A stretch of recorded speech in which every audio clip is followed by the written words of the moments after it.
Okay, hello നമുക്കിന്നൊരു electric scooter പരിചയപ്പെട്ടാലോ. ഇതെന്റെ മൂത്ത ആൾക്ക് വേണ്ടി വാങ്ങിച്ചാണ്, പൊന്നിന് വേണ്ടി വാങ്ങിച്ച ഇലക്ട്രിക് സിയോമി എന്ന് പറയുന്ന ഒരു കമ്പനിയുടെ സ്കൂട്ടറാണ്, ഇലക്ട്രിക് സ്കൂട്ടറാണിത്. നമ്മൾ മീഡിയ മാർട്ട് എന്ന് പറയുന്ന ഒരു കടയിൽ നിന്നാണ് വാങ്ങിച്ചത്.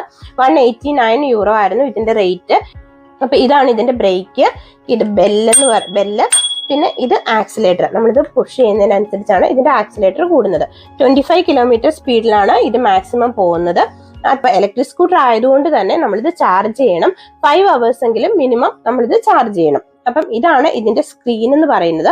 ഇപ്പൊ ഈ കിടക്കുന്നത് വാക്കിംഗ് മോഡാണ്. അതായത് എന്തെങ്കിലും കാരണവശാൽ നമ്മുടെ ചാർജ് തീർന്നു പോയെങ്കിൽ നമുക്കിത് വാക്കിംഗ് മോഡിലിട്ടിട്ട് ഒരു കാലം കൊണ്ട് ജസ്റ്റ് പ്രസ് ചെയ്ത് കൊടുത്താൽ ഇത് നമുക്ക് ഒരു എക്സസൈസ് പോലെയും നമുക്കിത് യൂസ് ചെയ്യാൻ പറ്റും.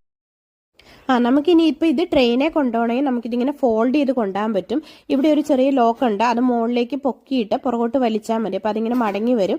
പിന്നെ ഈ ബെല്ലിൻ്റെ അവിടെയുള്ള ആ ഒരു ലോക്ക് ഇതിലേക്ക് കണക്ട് ചെയ്ത് കഴിഞ്ഞാൽ അതവിടെ ടൈറ്റായിട്ട് ഇരുന്നോളൂ. അപ്പോൾ നമുക്കിതിങ്ങനെ കയ്യിലെടുത്ത് പിടിച്ചുകൊണ്ട് കൊണ്ടുപോകാൻ പറ്റും. ഇത് നമ്മൾ വാങ്ങിച്ചപ്പം കിട്ടിയ ബോക്സാണ്. അത് നമ്മൾ തന്നെ 2-3 പീസായിട്ടാണ് വരുന്നത്. നമ്മൾ തന്നെ കണക്ട് ചെയ്യണം. പിന്നെ അതിൻ്റെ സൈഡിൽ എഴുതിയിരിക്കുന്ന എത്ര കിലോമീറ്റർ സ്പീഡിൽ പോകും അങ്ങനെയുള്ള ഡീറ്റെയിൽസ് ഒക്കെയാണ്. ഇതിൻ്റെ ഫുൾ വീഡിയോ ഞാൻ യൂട്യൂബ് ചാനലിൽ ഇട്ടിട്ടുണ്ട്. ഫുൾ ഡീറ്റെയിൽ ആയിട്ട് നിങ്ങൾ കണ്ടിട്ട് അഭിപ്രായം പറയണേ. ഇഷ്ടപ്പെടുവാണെങ്കിൽ ലൈക്ക് ചെയ്യാനും ഷെയർ ചെയ്യാനും സബ്സ്ക്രൈബ് ചെയ്യാനും മറക്കല്ലേ. Okay, by.